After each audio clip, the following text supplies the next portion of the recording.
Hi, this is Des Welch, and this is a presentation on leadership for the digital age. The original presentation was at the Barcamp Gold Coast in Australia on March 21st, 2015, and I did that without it being recorded. So this is now a recording because somebody said it would be good to have a voiceover for the slide deck. So it's not the original presentation, but it's essentially the information that I shared on that day. So this is this presentation is based on an article from the Wharton School at the University of Pennsylvania. It's a model of leadership, and there are a number of models of leadership. I think you could spend a lifetime reading about all the different approaches to leadership, but this one really appealed to me, and in the time since I first read about it and thought about it, and I've outlined it to a number of people, and it really seems to resonate for people as being a very good explanation of what's required these days for someone to be a successful leader in this digital age, what I call the connected age. So the article was entitled, as you see, "Is Your Leadership Style Right for the Digital Age?" And what the authors of this study article proposed is that they identified 4 types of leader, all starting with a C. It's easy to remember: the commander, the communicator, the collaborator, and the co-creator. They're not meant to be exclusive. It's just identifying types of leader and styles of leadership. I'll explain more as we go along. So the first type is the commander, and I love this picture of Washington crossing the Delaware, and as I mentioned in the presentation at the Barcamp, this picture reminded me of a time when I worked in the government and I had to host on behalf of the state government a visit from a visiting Chinese dignitary and his entourage, and this is way back years ago. And this man had been he was a veteran of the Long March with Mao Zedong, and he stood in the front of this government leased launch, much as Washington did in crossing the Delaware, with the 1 foot forward, the head back, the shoulders back, as if he was out to see if he could conquer Sydney Harbour. Another little footnote of that time, which I shared and people seem to enjoy, and it's really got nothing to do with leadership, was that as we were coming near to the headlands of Sydney Harbour, or Port Jackson as originally called, that's where the Opera House and the Harbour Bridge and all are. The interpreter, who spoke absolutely fluent English, we were having a bit of a chat, and I pointed out that there were original fortifications on the headland which had been put there to against potential invasion by the Russians way back. And she said, you too," which I thought was quite an interesting little footnote to history. Anyhow, back to the commander. So the commander role is typical of that age, but also typical of the age of the Industrial Revolution, where you needed somebody in charge, and especially if you're in manufacturing, and it was really quite appropriate in certain circumstances to have someone as the commander and who controlled everything.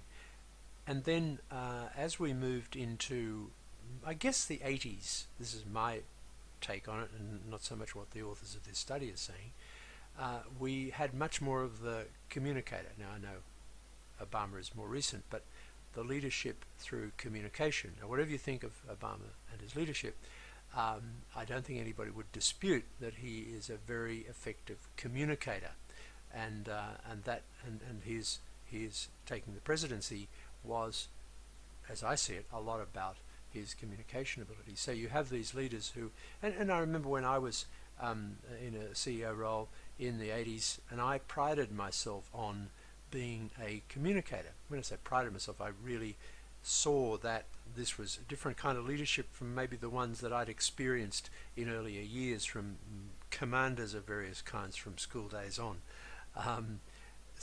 I put great store by making sure, as far as I could, that people in my team were telling me what was going on, that I was telling them what was going on, that we shared information.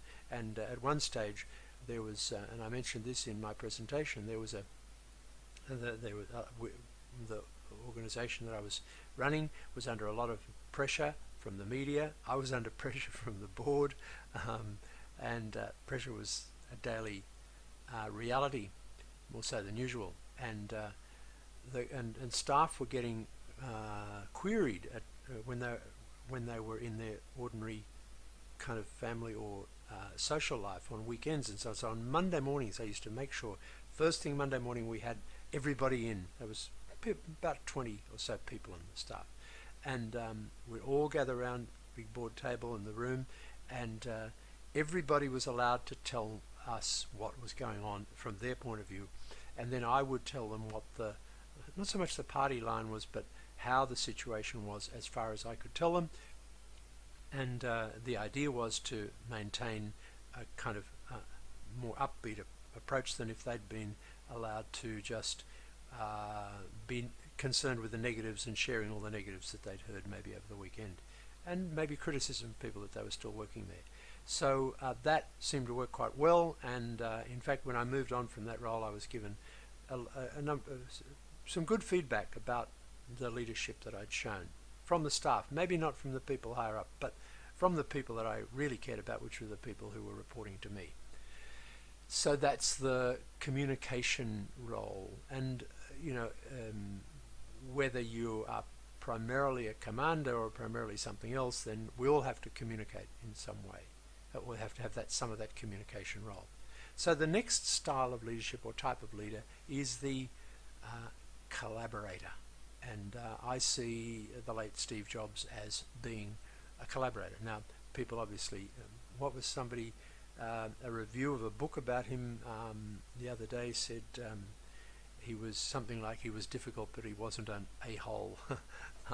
That he was a jerk. That's right, he was a jerk, but he wasn't an a-hole. So it's an interesting distinction.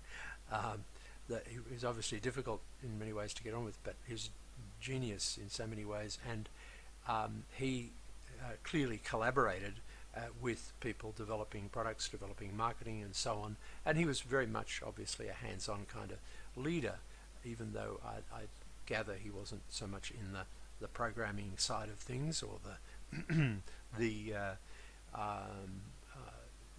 we'll come to that. But you know, that was his collaboration with marketing people, with designers, with the people who were making the hardware, and also developing software and so forth.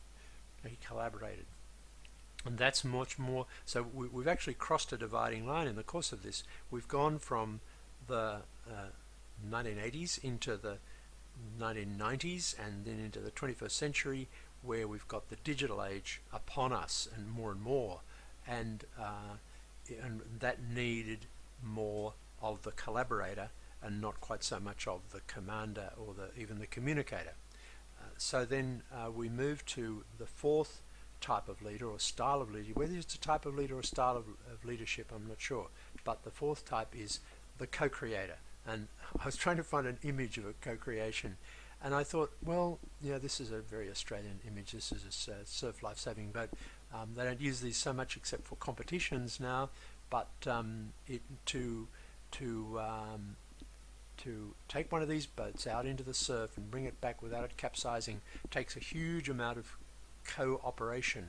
And so that is a team of women who are, that's a new thing in our age. That when I was a boy it was only men who rode these boats, but now thankfully it's also women, although they've got a male sweep running the big oar at the back. That's a common enough sight.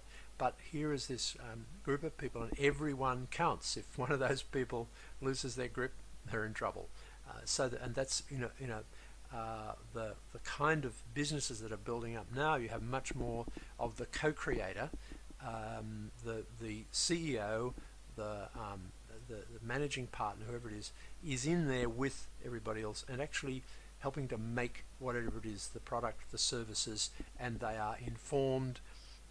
You see, particularly in startups in the tech area, You will see obviously the person who's the founder, or one of the or a group of people who found it, are often programmers, and so they are very much involved in the creation of the product or service, and they are there still late at night. They're eating the same less than healthy food maybe at night, and drinking more coffee or Red Bull or whatever it is. It's good for them, but they're in the co-creation mode.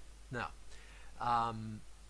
what if you're not like the creator, but there are ways to think of yourself, if you are a leader now in or you're wanting to be a leader in the digital age, to see yourself much more as your team will expect you to be more engaged than people would have expected in the past. So is there still a role for the commander? I guess if you're making widgets, if you're still making, in manufacturing, there's maybe more of a role for the commander type of leader, and there's always a role for communication, but and even in a kind of really hip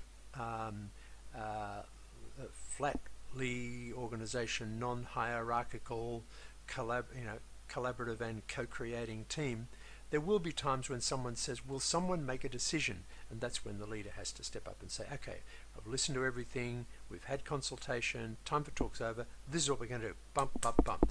And people will appreciate that if the process is right. So there are times when we'll want a commander, there are times when we want a communicator. What's going on? What's the great cry that goes up in every organization around on the planet? Nobody tells me anything here, and what's going on? I don't know what happens here. So there's always room for communication, better communication, more efficient communication. With social tools, you can actually, something like Yammer, you can actually have more collaboration and more co-creation than maybe was possible in the past, even in a very big organization. But that's a subject for another conversation. So how does this all work? Well, what was really interesting for me in this article was that it talked about the multiplier effect you can get with different styles of communication. So if you look at the bottom one, which is the commander role, that is the business model is asset builder, and the asset class is physical. So you're building things. You've probably got factories. You've got trucks and all that sort of stuff. So you've got physical assets, and you're building assets. But you're building assets, and you're the commander. And the multiplier effect for that role is too. So the sort of efficiency, ability to get things happening.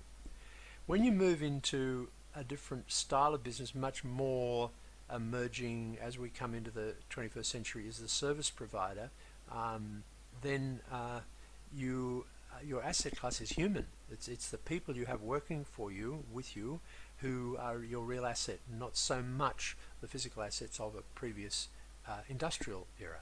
And so the role of hence the importance of having a communicator as your leader, and the multiplier effect is more than the commander gets. It's a multiplier of 3 on this model. You can read the article, I'll give you the link. And then you have what they call the digital divide, so that's moving into the digital age. And typically you'll have a business model which is that of technology creator, not just a service provider, not just sort of consultants, but creating technology. And the asset class is intellectual property.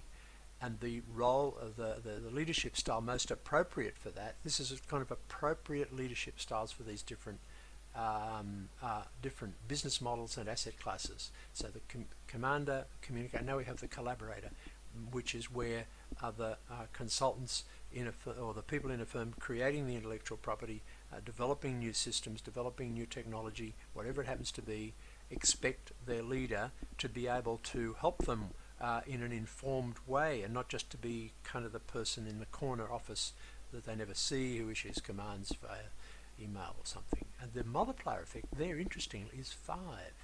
And then we come to the business model, which is network orchestrator, and the asset is in the network. So this is a really different kind of business, a different business model. So someone who is able to pull in resources from all sorts of sectors and build value by having a very effective and efficient network. And their leadership style to be able to handle that network orchestration is that of a co-creator. and they get more, what do we say, bang for the buck, more a multiplier effect of 8 on this model. So I think it's worth your while to read through what these people have said, because I've shown this model to quite a few people, and they all say, that makes sense. Now, if it makes sense for you, that's great. If it doesn't, well, just know that it does make sense for some people. Now, here's some of it spelled out, and again you can see in the article, and this is more so this is putting some more depth into this concept, this model, if you like, of the co-creator as the appropriate leadership style for the digital age. So you've got what's this person have to on this side they have to deal with. They've got new digital technologies. There's cloud, there's social, there's mobile, there's big data, and there's the Internet of Everything. So that's why we've got new business models in this little circle going around. We've got new business models, new types of customers and employees. The customer is now more empowered, the employees are more empowered. You've got this convergence of whole new styles of work, of whole new ways of society organizing itself, whole new technologies, and all of those things. This is kind of like a perfect storm for some, and it's a perfect opportunity for others. It's a glass half empty, glass half full kind of issue. And then, so this provides, this is the context in which you need new leadership styles, and that can lead to new sources of value. What are some of those? You've got improved economics. Your marginal cost is down. See on the right, marginal cost is down, and on this model, loyalty is up, profit margin is up, revenue growth is up, and enterprise value is up. So there's this is a simple model, but as I say, it's got a lot of complexity and depth in it if you want to study it. Here was a quote from the article. Employees want, I don't like these text slides, but this one seemed to be well worthwhile. Employees want more ownership rather than to follow instruction. Customers want to participate in the marketing and development process, and leaders are finding that open and agile organizations are able to maneuver more effectively than organizations where all insight and direction comes from the top. And finally, if that's a bit overwhelming for some people, well, it will be. Not for you, I'm sure, but some people I know would find that overwhelming. They want to just stick with being the commander. I heard of an organization recently where the owner was really quite insistent that he had to control everything that happened in that business and manage everything. Everything had to come through him, and he was stressed and the organization wasn't as efficient as it could have been. So yes, the future has arrived. I call it the future we're in. Alvin Toffler said years ago the future arrives too soon and in the wrong order. Brian Solis is a commentator on new styles of work and new technology and its impact on business. Is the future of business is shared experiences. So that shared experience of the collaborator, the co-creator. And I hope you found that interesting.